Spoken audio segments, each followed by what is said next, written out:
everyone, Coach Greg here. Hey, check this episode of Living Empowered out. So most of you are going to relate to this. If you're single, still you will relate to this in any relationship that you have. This is really about either a marriage or a committed relationship, boyfriend, girlfriend, whatever it happens to be. Here's some top tips on how to do this and things to remember along the way. It's a long road. It's always the honeymoon period to start, right? Yes, it is. And when the honeymoon fades, then what? Right? It's the then what parts that you look at society. I'm just going to jump right in today. I'm not even going to go with the intro. We're just diving in. Hey, check it. So it's society these days. People just jump ship really fast without really stopping to think, thinking about A, long-term, B, who does everything affect? And a really big one, I'll get to this in a minute, is hey, what is your own personal part in something blow it up? Because everybody wants to point the finger at somebody else. Okay, guilty? Everyone guilty? Yep, let's raise our hands together. Yes, we are. However, if you stop in the middle of an argument and go, okay, what was my point of that? Or what was my part of that? And you can own it, identify it, you go, oh, check myself at the door first. And if you can even raise it to a higher level and go, you know what? I acknowledge that I just did this and this, and it did not help our discussion. It did not help our argument. Apologize. It's pretty much as simple as that. After you apologize, it's always up to the other person. We've had that discussion before on a few other episodes. It's not up to you whether somebody chooses your apology or not. You have to give it freely and let it float out there. So let's get into a little bit of this. First thing to do to really create the solid marriage, the solid companionship, is choosing to love each other, even in the moments where you struggle to like each other. Love's a commitment. It's not a feeling. Okay, yes, I feel like I'm in love. Yes, it is. It's that way to start with. It's that way when things go on. But really, it's the commitment to it, even if you don't like somebody. Think back a couple of weeks. The planets were misaligned. Energy was misaligned. You can believe that kind of stuff or don't believe it. But people were way out of whack. My house was way out of whack. I'm like, oh my gosh, we're in the car together. I couldn't get home fast enough. I'm telling them myself, I couldn't get home fast enough to let her go out of the house and then leave again so I could just have my own space. I'm like, oh, good gravy. The communication was just doing this. It was just all wrong. But never in my thought did I think, oh, this is horrible. I'm bailing. No, it's just it's a point in time that things weren't going well. I didn't like her. She didn't like me, but that doesn't mean you still don't love each other. You got to go cool off, go to your corners. It's like a fight. Go to your corners, cool off, relax, take a couple of deep breaths, whatever you got to do. I came here. I did my cleaning. I wrote a workout. I kind of chilled myself out. She did whatever she had to do, chilled herself out. And then everybody eventually came back together, and it all simmered down. So again, just because you don't like somebody at that moment, you're not going to like everybody 100% of the time. Not your kids, not your spouse, not your teacher, not your coach, not anybody. I get that all the time. Coach, I don't like you right now. You're not supposed to when we're training, so I'm okay with that. But you get the point. You're not going to always like somebody, but you still got to love them. You don't have to. You can choose to. It is a choice. Second thing, so I know you're with me on that. You don't have to always like them. Raise your hand. Yep, we're there together. Okay. Always answer the phone when your husband or wife calls. And when possible, try to keep your phone off when you're together. How often do you see this in restaurants? Everybody's guilty of this. Phone on. This irritates the bejeebers out of me. I try to be better about it. My phone's usually a work phone situation, but you can take an hour. Life's not going to end in an hour. You can have an emergency, buzzer or something if it rings, if you got kids or elderly parents or something. Have it there, but don't be glued to it. Don't be checking your social media. Don't be distracted by the phone. Don't be on the phone. So if you're together, be in that place, in that space, in that moment in time, be together. Also, answer the phone. If you see them coming, if you see them calling in, go, oh, gosh, I don't want to talk to them, because this is what I did in my point in my story just a minute ago. That is exactly what I did. I'm like, oh, she kept calling me too. I'm like, I'm here trying to decompress, and the phone rings. And it was ding, ding, ding, ding, ding, ding, ding. That was my impression, my story. And then I'm like, fine. And then it rings again. She had something else to complain about. I'm like thinking, stop calling me. Please stop calling me. Let me regroup. And then it rang for the third time. And I'm like, I really don't want to answer this. I don't, but I felt like I still should. I'm like, oh, I will just do my best. Take a breath. Just listen to whatever it is. Hang up when I need to. but the last phone call was at least decent. So I'm like, okay, 2 out of 3 stunk, but the last one was okay. But I get it. I'm like, here we go again. Everybody's on like your phone, like, I got to pick it up. Yeah, pick it up. Pick it up because you never know. Here's the weird part, not the weird part. The crappy part is something could have happened no matter where you are, what you're doing, that person needs to get a hold of you. No matter what your situation is, you could be angry, whatever. You go, screw that, I'm not answering. And they may have really needed you. That's the love part. And you didn't answer. How crappy will you feel if you weren't there when they really needed you? Upset or not upset? Upset's a passing, fleeting feeling. You'll get over it. But answer your phone. Hold on a second. Guess who's calling me right now? Yep, there we go. Okay, I'm just texting her to let her know I'm on with you guys. Hey, I'm on with my group. So here we go. Moving on. So starting with choose to like each other or choose to love each other, whether you like it or not. Always answer the phone when they call you and be present in the phone situation. Don't bring your phone into your conversation together. Make time together a priority. We've talked about this before, date night. I hit this. My coach tells me you got to have date night. You got to have date night. We have high school football going on. We have all kinds of things. We work late with this. But then after a while, you haven't been out on a date together, haven't been connecting together in a long time. And it's like you start to drift. You do drift. Drifting's real, but it could take one easy date to pull you right back together.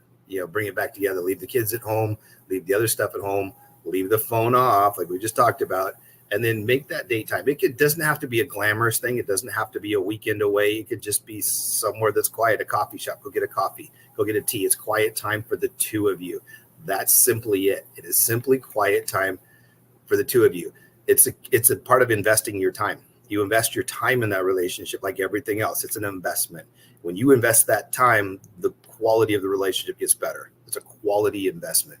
So make that budget for the time, make the investment. It's top notch. It's definitely worth it. And then surround yourself with friends who strengthen your marriage, and remove yourself from people who either tempt you, compromise you, or they're just down on the whole thing. It's like, oh, I've been married twice and it was horrible. Just negative. Oh, my ex, negative. We've talked about distancing yourself from negative energy before. It's a great time to do it. If you got somebody in that space that's just way negative, say, hey, you know what? Let's talk about something else. Change the subject on them right there. Say, hey, you know what? That's great. I'll help you if I can, but I don't want to be your sounding board necessarily for that, because their energy will stick to you or may sway you. Or if you're already struggling, if you're in the I don't like you, but I still love you phase, and someone's all negative in your ear, it's a lot more challenging. So again, distance yourself from the negativity.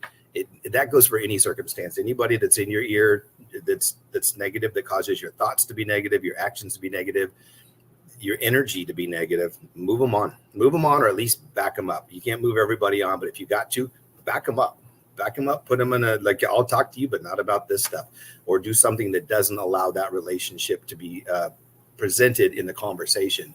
So then make laughter something that it's part of your marriage thing. If everybody's serious all the time, then it stinks, because seriousness is not a good way to go through life. Yes, there's times to be serious. I get this sometimes. Just like, how come you're not smiling? How come you're not laughing more?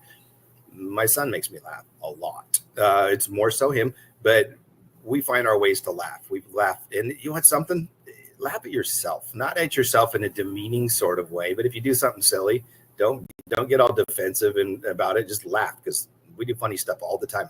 Our house, everybody's laughing at each other, because in a loving way, not in a, like I said, not in a demeaning put down way, but laugh at things, or share moments of joy. What did you do today? How did you bring joy to somebody else? Hey, I did this for, I helped an old lady to her car the other day. I don't usually share these things, but I was walking through a grocery store, and a lady said, excuse me, sir, can you help me reach that? It's some food for her cat. I'm like, absolutely, I'll help you out. I'm not that tall, but I could reach, and she couldn't. So I reached up, I grabbed her the bag. I'm like, wow, your cat's eating good. It was like chicken and liver and vegetables. I'm like, wow, this is really solid for your cat. Lady's like, oh, thank you so much. She was just appreciative. I don't share those things. I just keep those to myself as just personal good deeds. But something like that, you could share that. Hey, I just did this for this person, not in a braggy way, but it's a joyful way. Say, hey, remind that person what a good person you still are, but then still do those things for that person. Don't let it be all about others as well. We've been down that road. Everybody's taking care of everybody else, but don't forget your home base. Take care of your home base as well. So, okay, moving on to arguments. In every argument, remember there won't be a winner and a loser. You're either going to be, you probably will, like, it's like I teach kids about fighting. There's no winner in a fight. The question is always who wins in a fight. The answer is nobody, because somebody's going to get hurt. Somebody's going to jail. Everybody gets bad feelings. There's no winner ever in a fight. That's a physical fight. This kind of the same way. There's not like, I win, I'm right, I've proven it. If you're the bigger person, you don't need that. You don't need to be proven right. Sometimes at my house, you'll go, good, aren't you happy you're right? I'm like, no. Being right doesn't, because I already knew I was right. I'm just kidding. But the being right and saying, I was right doesn't help my ego any. It's just like the situation is what it is. So if you're always like, I'm right, you're putting that person down. Keep that in mind. Yes, you can be right, but you don't have to brag about it. You don't have to be gloating about it, and don't make the other person feel bad about it.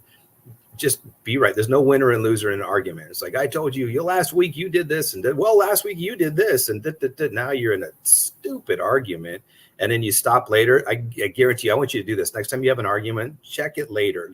Wait till a couple hours after it chills out. Think about the subject. Unless it's truly a life type subject, it was probably something dumb.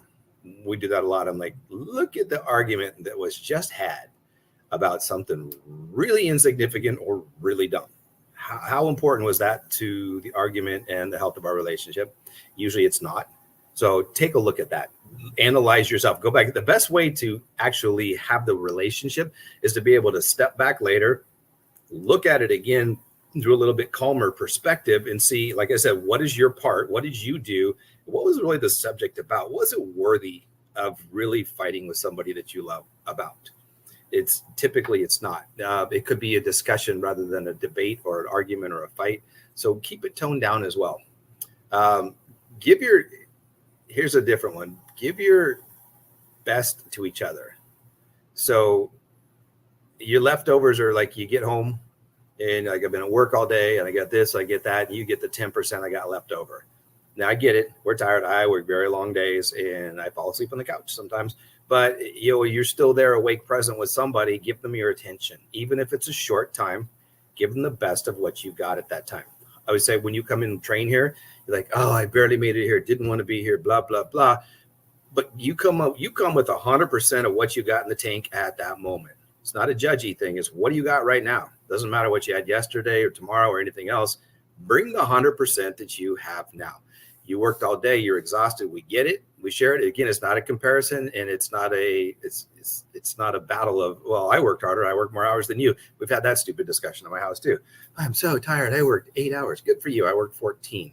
I'm probably more tired. I get up till 4. I've been up since 9. Like, it's a dumb argument. It doesn't matter. End of the day, it doesn't matter. What do you got right now? Because you're also different people. So give your best, not your leftovers after you give your best to everybody else. So don't go give everybody everything and go, gee, sorry, I got no time for you. Keep that person still on the pedestal. Keep them on top. We got friends that do that. They're very lovey still after I don't know how many years and a couple of kids. And I admire them because they're better than we are. They're like always a little peck on the cheek or a little kiss when they're coming or going, just a little I love yous, just the regular stuff. They don't care who's around. They don't care where they're at. But it's just, just their own little affection things. And that matters. And I notice that, and I'm sure other people do too, but it's inspiring. I don't notice it like, oh, gee, I wish we had that. It's more like, oh, you know what? We could be more like that. And again, not in a jealousy kind of thing, but it's, wow, we could really be more like that. If everybody was more like that, this world would be a better place. Just being kind and loving and courteous and those things with each other, to each other. And then don't put your marriage on hold while you're raising your kids. You're going to end up with an empty nest and an empty marriage. Again, putting your life on hold for your kids. How many of us do that? It's so easy to get lost in your kids. I got one, and that I don't know how people with 3 and 4 kids do it. God bless you people for doing that. I admire you. The strength is amazing. The resilience is amazing for you guys to do that. One can be exhausting. Maybe it's more exhausting because it's one. I don't know. But if you get lost in the conversation, like on date night, when you go on date night, try to not talk about the kids the entire time. Talk about something else you have in common. Because again, you're still revolving around the kids. It's an easy topic. It's an easy common thing. But what did you start with before you had kids? Go back to that. Where did you connect early on? Don't let the kids always consume that thing, and make sure these things are kind of building on each other. So have date night. Date night is for you to make sure you're good. So when that kid, and then you do your things with your kids. Clearly, I'm not saying that. We do tons of stuff with my son. She'll do some things. I'll do some things. We'll do things together. But we have to do things just she and I as well. But when he goes, I kind of joke with him, son, don't leave me. And she says, shut up. You're a jerk. But we're playing and we're having fun. When he leaves, we got totally different plans. Okay. When he's out, we're doing this and this. And he's like, when I come back, you two are both out anyways. Very funny at my house. Again, my house is pretty jokey like that. But point being, again, don't focus so much on other stuff that you forget you two matter. Your relationship together matters. Because one day, and that kid goes, you're standing there looking at each other like, hi. It's definitely an opportunity to rekindle, but don't rekindle from square one or thinking, oh gosh, I should have done all of this stuff before I didn't. Now I'm having a midlife crisis and peace out. Kid's gone. I'm gone. Don't do that. If you take care of the relationship on the way, then you're just going to have a super hearty relationship as you progress on. You're going to have a gap in there. Then maybe grandkids come, maybe other things come. So you want to be there together and solid for that, not apart, not distance, not apart. You want to stay together. So here's a good one. I'm actually reading this. I found this somewhere. I don't know where I found it, but I recently refound it. I copied and pasted it. And I found it again. So I don't know where these came from. Props to the author. I wish I knew who it was, but these are just great tips. I read these and these are astounding. So yes, it's coming through my voice, but then I'm rewording and rephrasing some of this, but this came from somewhere else. And here's a great one. When somebody breaks a trust is hard to get back. Some people force you to earn it first and then give it to you. Some give it to you first and then force you to keep it. But if something happens, think about the forgiveness part. Forgiveness is huge. We teach the kids this all the time. Not my kids when I'm out teaching in the high schoolers and such and speaking. Forgiveness is a powerful tool. And you're not always forgiving. You do forgive another person for their actions, but you also need to be able to forgive yourself. Don't take the blame. You don't need to give the blame necessarily either, even if it's obviously in there's on you're like right now, you're like, no, coach, it was their fault. It was their fault. They need to forgive me. They need to offer an apology. Maybe so. However, if the forgiveness is coming towards you, accept it. If you need to give it, then freely give it. And it's two things. One, you freely give it to somebody else. Second, you're freeing yourself up. If you don't free yourself up, you carry a burden. You don't want to carry a burden. Forgive yourself, forgive the other person, and move on. Figure out how to move on. And it takes effort. It takes work. And sometimes it's really, really hard. Depends on what it is. But, in the scope of life, how important is that person? How important is everything? Divorce sucks. And if it's so easy, people just go, nah. Like when the plans were all misaligned a few weeks ago, a friend of mine who's very much into all of that, she said she got friends calling her. They're like, oh, I just want to get divorced. I can't stand him anymore. Blah, blah, blah, blah. I'm like, wow, that's so an argument or a fight or whatever takes you right to there. That's your thought process without even, I'll just take some time away. Everybody can regroup. Then we can move on. Get the difference. You don't need to run. Society is such about just cut the rope and run, which is, it's weak. More weakness of society. That's a whole different discussion on a different day, but be strong. Find a way to be strong. Let's get the strong people back in our society running things. Let's be the strong people that other people can look up to, not the weak ones that are just always, cutting ship and running. So be that strong person. So as we continue on, connect to a community of faith, a good church, a good group, something like that. If you're not religious, fine, that's okay. But find a group of people that are positive, at least that believe in each other. They believe in the sanctity of what they're doing, believe in the positivity of keeping things together, and they believe in family. It can be religious based. It doesn't have to be, but find a group of people that like mine. Like I said earlier, get the negative people, get rid of them, put the distance on them, push them away. Find that group of people that's positive that you can identify with in a positive, growing, and inspiring way. Like I said, my friends they're very lovey-dovey and inspiring. I got another friend that still calls his wife by little pet names. Sometimes it's a little sarcastic, but it's still very cute. But they've been together for a long, long time. And part of it is it's the give and take, because sometimes it's your fault. Sometimes it's the other person's fault. And really, does fault really matter? Not at the end of the day, it doesn't. It does in the respect of, like I said, you own whatever actions were yours, but then give the forgiveness for it. And then the fault doesn't matter. And then move on. Don't keep it for the next argument. The whole, last week, 2 weeks ago, 3 months ago, you know what? You did this. 3 months ago is 3 months ago. Let it go. If you're carrying that baggage around, go get some help. Learn how to get rid of all of that baggage, because that's just going to weigh you down. It's going to weigh them down. It's going to weigh down all of your relationships. Get rid of that crap. It's just dragging you down. It's like carrying a big chair on your back. I went to a seminar a long time ago, and they talked about that. Your chair that you're carrying around, how stacked is your chair with stuff? How much crap are you lugging around with you from old things that don't even really matter anymore, didn't matter back then, that you can break free from? Break free from it mentally, break free from it emotionally. If you need some help, find someone to talk to, get a counselor, get somebody that can help you distinguish, like today, what's really important versus what's dragging you down or it's affecting decisions that you have now from the past. I've done this with my coach. Like, wait a minute, you're thinking this way. Where did that come from? Oh, it was from old. We used to do this early on in our relationship. We'd stop and go, yeah, that's from an old relationship, because that comment has nothing to do with me. And we're kind of like, oh, yeah, it does. We both did this. It went both ways. It was like, boop, stop, call out. That's old, and it's not even mine. So you just pulled something in here that wasn't either of ours just because you're upset about something.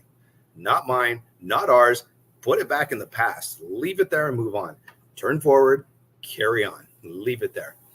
Here's another one that goes with the faith. It's pray together. If you're not a praying person, maybe consider it. It's a beautiful thing. I've never said to somebody, or I've never had a response to somebody, you've said, hey, I'm going to pray for you, that they say don't. No one's ever said, no, please don't. Whether you're religious or not, people always just say, thank you, or yes, please, or something. So whatever you believe in, whatever your belief is, pray, believe, have faith. And again, create that group of quality people. If you've got to go talk to somebody, you've got to be in a group, you need to be supported. You can fall back on that group. It's amazing when you're not by yourself. I've been both places, on the island by myself, and that sucked. That creates a lot of negativity within me, actions, thoughts, behaviors. Nothing good comes from that. So don't be on an island by yourself. You're going to find if you start, there's no shame in it either. Sharing with your friends and your buddies, if they're your real friends, they're going to understand. They're going to want to help you. They're going to want to boost you up. If they're not interested, not really your friend, and again, push them back, push them to the other side. They don't belong in your tight circle. You can have different circles of people. You can have acquaintance circles, a little bit stronger than acquaintance circles, close friend circles. I've got people that I hang around with. Hey, I would consider you a friend, but I wouldn't consider you the close friend that I would tell something close to me that is the word intimate comes to mind, but close or feeling or that really personal stuff. I'll share some. I'm a private person. I don't always share stuff. So when I do tell you guys stories, they are for real. And that's about as private as I'm going to get, but I will share some stuff. I don't mind because what I'm finding is my story is a lot of other people's stories. So the more we can identify, relate, connect with people with the same story, that creates the community, that creates the support. And like I said, there's no shame, there's no nothing with having a problem, having an issue, needing some help. It's all good. Like I coach Greg, but Coach Greg has coaches. My coaches have coaches. So it keeps going up the ladder to everybody's got somebody to lean on. I have friends that aren't coaches, but they're my mentors. They're people that I can call and say, hey, here's what's up. And we can have a discussion, and a discussion that's not a judgmental one. That's key. Don't talk to people that are judgy. If your parents are judgy, don't share it with them. Been through that road too. I just didn't say anything because I don't want to hear the judgment. I didn't want to hear the negativity. I'm already carrying enough of my own, so I'm not going to go to someone that's going to just dump it back on me. Don't do that. Don't do that because that's way harder on yourself. You find you can test the waters a little bit, see where somebody's at. I had a good friend of mine just come in here to the fitness center, check it out. And we sat on the couch and she kind of just dumped where she was at with work and her thoughts and the bosses and this and that. And, I was her sounding board. I was her sounding board and mentor at that moment. It wasn't for me to judge. I helped guide her a little bit, but I'm the sounding board. I'm listening. You tell me, you share with me. And she's like, thank you so much for listening. Thanks for understanding. Thanks for being there. I'm like, you're welcome. We're friends. And that's what it's about. I'm there for you because we're friends, because we're there together, because I've been there. Makes me a better friend, makes me a better coach as well. So I say people come train with me.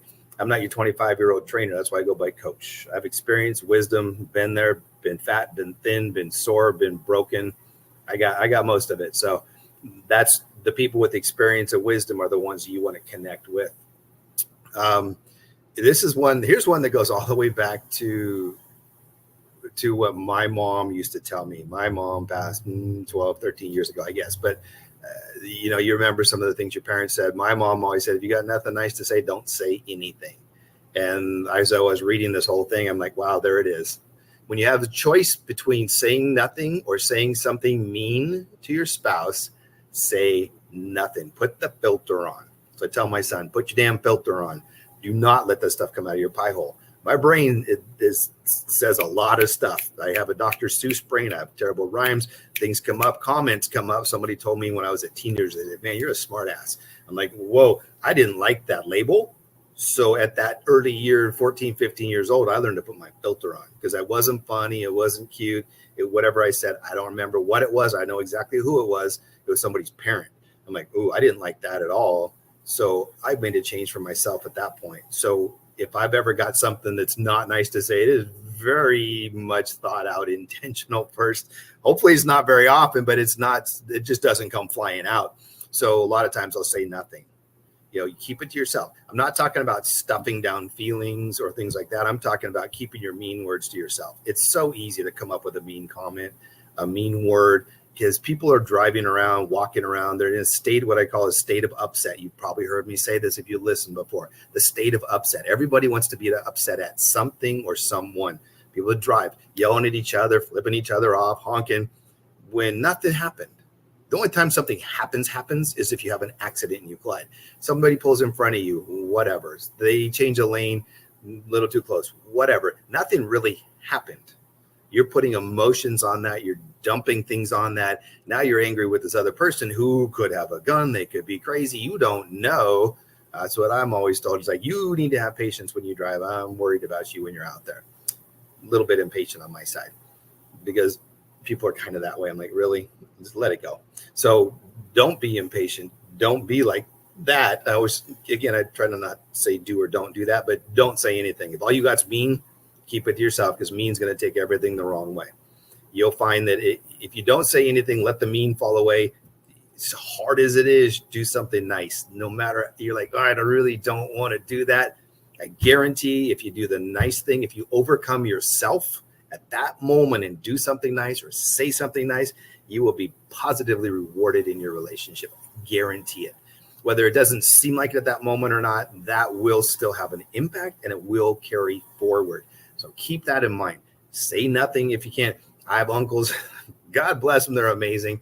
But my one uncle's like, it says, you got nothing nice to say, you come sit next to me.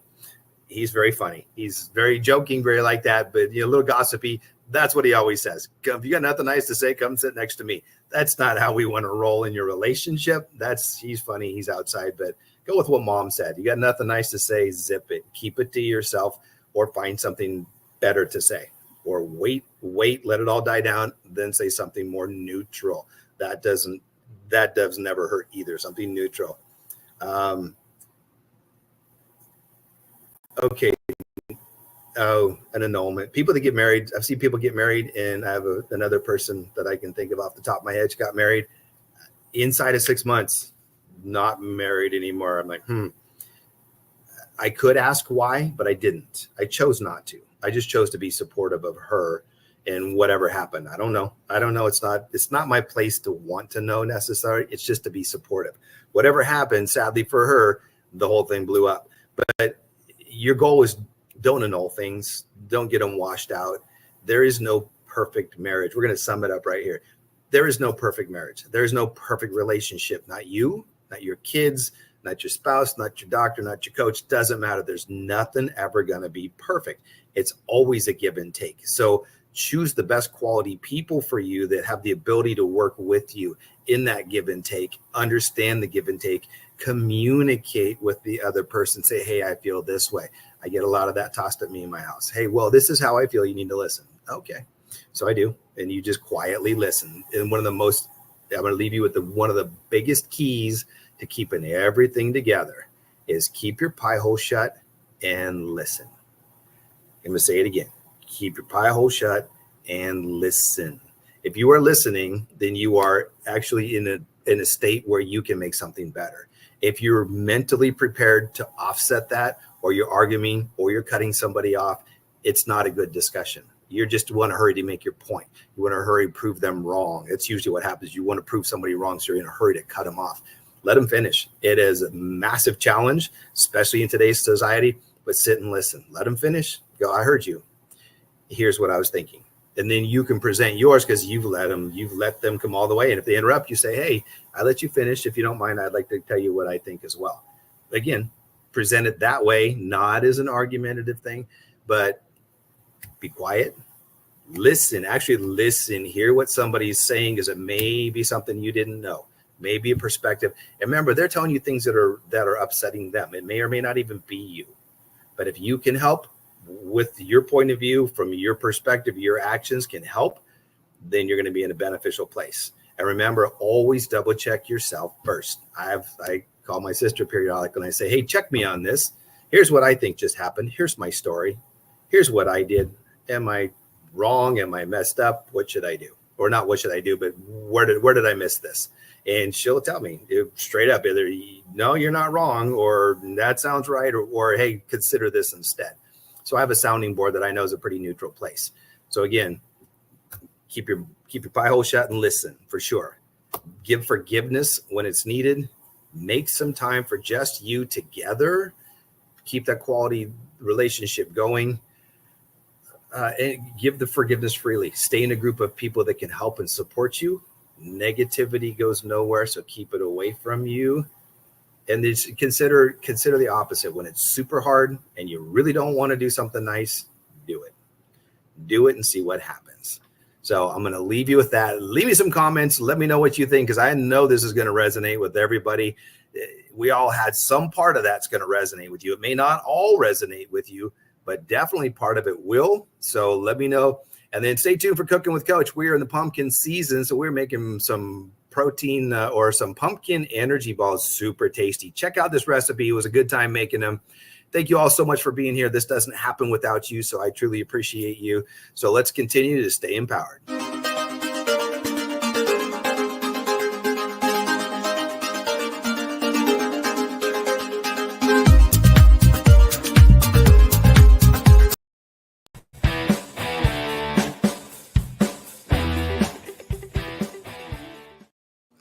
Hey everybody, welcome back to this edition with Cooking with Coach. Today we're making pumpkin energy balls. I love the bite-sized snack, desserty kind of things. I'm a cookie guy, so this helps satisfy that craving for me. Also provides a good, healthy, high-fiber energy source for yourself, your kids, your family, your spouse, whomever, that they just want something, you just need something to snack on. You know what I'm talking about? Like, I need something kind of sweet, kind of tasty, but at the same time, reasonably healthy, that doesn't throw you out of whack, that still provides good energy. Other energy sources will spike you up, sugary things, and they'll drop you down. This one's going to have a long-lasting energy, and I'll tell you why in just a second. So here we go. We're going to go pumpkin energy balls. These are delicious. Again, we can do kind of different variation of ingredients. We're going to start this thing out with rolled oats. Now, I'm watching my gluten thing, so I'm going to go for the gluten-free mix. I'm going to prop to Trader Joe's on this one. Gluten-free mix that they make. It's got ancient grains and seeds in it. So we get a bit of a combo out of this one. So we get extra stuff, which is also why I like this. It's got rolled oats, amaranth, quinoa, chia seeds, and flax seeds. So your fiber source in this is excellent. So you can do this, or if you don't like all that stuff or don't want to put all that in there, or just you have regular old-fashioned oats in your cupboard, go with that. This is what I choose. This is what I keep for myself. When I'm going for the carb sources, or it's a great morning thing with fruit in it. Again, because it's gluten-free. got all the other good stuff in it, the high fiber, the good nutrients. So starting there, 2 cups, old oats, or rolled oats, depending on how you want to do it. Okay, here's the nut butter part. You can go with peanut butter, almond butter, sunflower butter. I was going to go sunflower butter, but when I was at the store, I honestly forgot to get it. So we're going to go peanut butter because that's what I had in the fridge. So I'm going to grab the peanut butter. We're going to grab a couple of, half a cup of peanut butter. Where's my half cup guy? Here it is. All right. Again, so if you got a peanut butter or a nut allergy, you can go that route. I made the sunflower butter ball treats a while ago. Those were actually pretty tasty. I ended up putting those in the freezer to keep them fresh, and they made great little frozen treats. So I'm not going to pack this in too tight, but if I did, it would be a flat half cup. And there it goes. Boom. In it goes. And because I'm a peanut butter guy and I like to mess with my recipes, a little extra spoonful of love to go with. Oh, get in there. Get in there. Extra spoonful of love to go in. Boom. Okay, half cup peanut butter. Peanut butter's aside. Again, almond butter's great. They make so many different butters these days. So if you got any allergens to anything in particular, or you just like different flavors, I saw cashew butter. I haven't tried that, but I'm like, wow, cashews, those are good. That's a pretty decent nut. High fat, a lot of the nuts are, but that one's pretty high fat, but it's usually a lower on the allergen scale, I believe. So if you're watching that, not a bad choice. So here we go. Pumpkin puree. Yes, sir. Let's bring that on. Again, we're going to go with, I'm going to use my peanut butter spoon because I'm the only one cooking. I'm going to mess up the pumpkin. So again, a half cup, just dish it in there. Since pumpkin is in season all the time around here, you can always get the pumpkin in the can. I prefer the fresh pumpkin. We talked about that in my last recipe. This is pumpkin theme season. We talked about having fresh pumpkin. So I think one of these days we're going to bake it, show you how to bake it, and then use a fresh pumpkin, all the things you can do with it once you have it. It's an amazing vegetable. Oftentimes it's overlooked as a really super high quality vegetable. It's got good fiber. It has great potassium. It has the good vibrant orange to it. Anything that's orange is going to be good nutrition and nutrients for you. Okay, pumpkin puree. Now, it calls for chia seeds. Since my mix has chia in it, I'm not going to add more. You can get the chia seeds out of Sprouts, a Whole Food store, whatever you have around you that's got the healthy kind of things, just the chia seeds. You can get those ground up or not ground up, either way. We're going to go with vanilla extract. I love my vanilla extract. I'm a vanilla guy. Here's more embellishment. I always add a little extra vanilla extract love into stuff. It says 1 teaspoon. So we're going to go 1 teaspoon. And like if you're at a decent club, you get a little extra more. I just like the flavor of it. Again, don't overdo it. You can add a little extra, but don't overdo it. It's going to change the flavor of stuff. But the vanilla is not too bad to do that with. Here we go. Vanilla, ground cinnamon. Again, 1 teaspoon. Hopefully you have this. We have tons of ground cinnamon. Cinnamon is a really good spice. It's good for your body. If you're a coffee person, consider throwing some ground cinnamon on the top of your coffee, not the cinnamon sugar. Just the actual ground cinnamon. It's a great flavor. Again, it has some good, I believe it has some blood benefits. I got to double check. I do know it has some really good health benefits for the body. Now this is where this one got interesting. I thought, oh, some interesting ingredients in this. Ground ginger in this one. Ginger, and it's in and of itself great for digestion. This one's going to be more about flavor than digestion. Obviously, ginger as a ground, as a juiced thing is amazing. This says 1/8 teaspoon. Let's see, don't mess this one up. Half a teaspoon of ground ginger. This one we're going to go exact with. These spices we don't mess with because these can become overpowering very quickly. So that one we're going to stay right on point with. Again, I get a little embellishy with stuff. You should follow the recipe as it is, unless you're feeling adventurous. That's how I am. And a lot of times that's how stuff you go, oh, that was pretty good. Maybe we'll try that next time. It's always just creating. It's not that someone's recipe wasn't good. My mom got mad at me once because she has an Italian recipe. She got to tell you a story here. She had an Italian recipe, baked ziti. She made it exactly according to the recipe. Well, I just took her recipe. I'm like, oh, it was really tasty. We loved it. I said, oh, this would be great. I chopped up some seasoned chicken in it. I changed the cheese mixture a little bit, just a little more of this, a little bit less of that.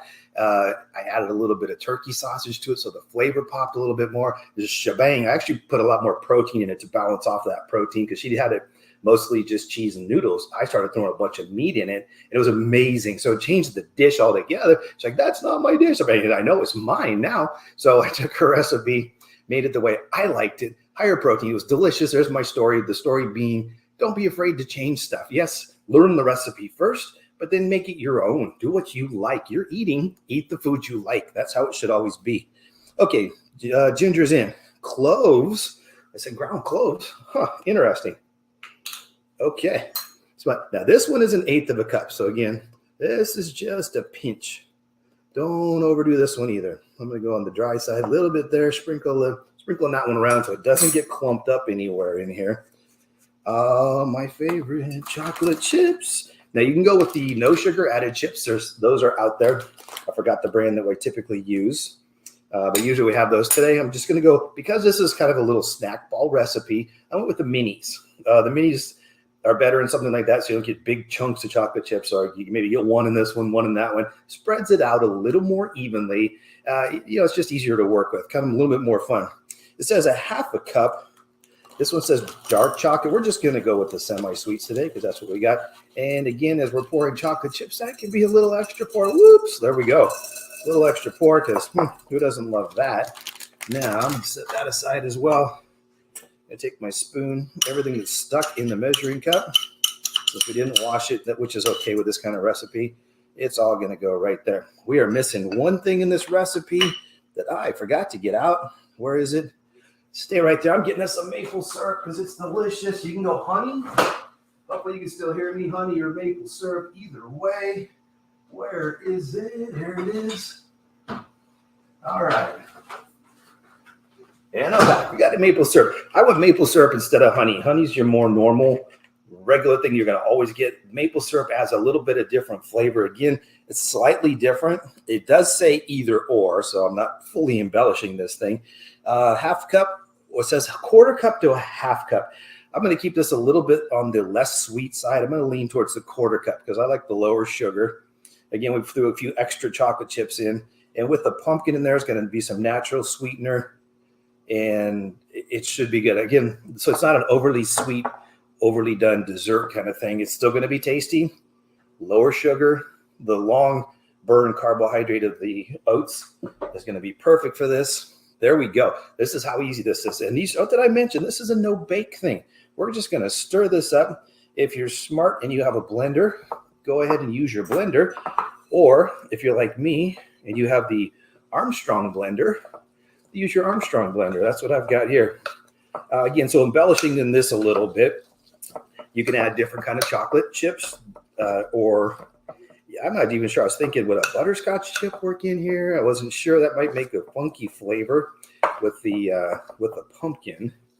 The pumpkin is going to make this a whole different thing because usually these are just kind of your typical peanut butter and honey, plain old school. This is something that I would have eaten when I was a kid. That's like 107 years ago, I think. Just peanut butter and honey, no chocolate though. My mom would have just given me that. I think it was peanut butter, honey, and condensed milk to just try to dry it up a little bit so you could roll it. We're doing it this way. We're using those oats. So this is now a high fiber dish too. With the oats, the chia seeds, the other ingredients in this mix that we used. The pumpkin itself is generally 5 grams of fiber a serving. Regular serving fiber is 3 grams. The more fiber you can get in the day, the better. I don't mean it's unlimited. Don't take it that way. However, we don't typically get enough fiber in our diet. So unless you're eating a whole lot of fruits and vegetables and more towards the al dente or raw side, you're probably not getting enough. So here we go. We're going to set this aside and this aside. Here's the fun part. We're going to plate these bad boys. Now, what we're going to do, I'm going to use a melon scooper. You can use a little cookie scooper, a melon scooper. You can use a spoon. You can put gloves on and use your hands. Doesn't matter. I'm loving this thing. I've used this a couple of times recently. Makes nice little perfectly round melon-sized ball treats. pack them in there tight. It smells good. It smells different. It smells different in an interesting way. So I can smell the pumpkin, all the cloves and the seasonings, and I'm not sure, the peanut butter pumpkin part's going to be really interesting. So I'm looking forward to this. So what we're going to do is we're going to make these. We're going to plate them. We're going to put them in the fridge. And then we're going to eat them. But before we plate them and all that, or before we put them in the fridge, of course, we're going to taste it because we always taste everything here. I was watching a guy on a barbecue YouTube show. He's the same thing. He gets his meat out. He made this beautiful, beautiful tomahawk steak. And he slices that up. He's like, oh, I'm having this piece right here. And he sat right there and just gobbled it up. He said, oh, yeah, this is good. So anybody that's not willing to eat their own food, got to question that a little bit. Why not? Why won't you eat your own thing? What's wrong with it? So I definitely like to eat it, taste it, make sure I'm giving you guys good quality recipes. Tasty for you, tasty for your family. My son said, what are you making? I told him, he said, I think I'll try that. I said, atta boy, definitely try it. Okay, so I'm going to take our spoon. I'm just going to try this. Again, it's going to be, being chilly and cold gives a little different consistency. I'm actually going to take these and drop, I'll put a few in the refrigerator for later, but then I'm going to drop them in the freezer. Because again, like I said in the very beginning, I like this stuff frozen.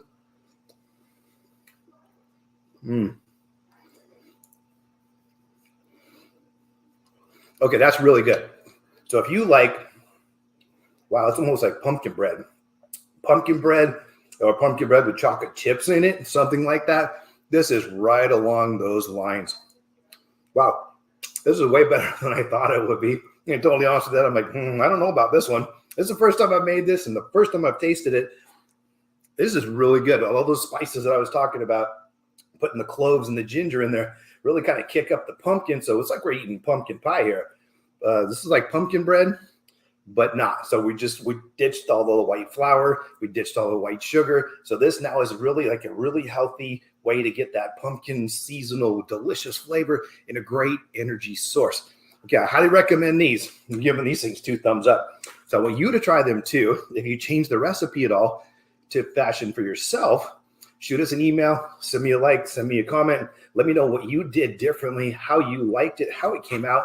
And again, let us know if you like this recipe. We'll keep these coming. I got some good comments on the other ones. That's why we made some of these and we went seasonal. So keep your comments coming. Thank you so much for viewing. I know you could be watching a lot of other things, but you're here with us.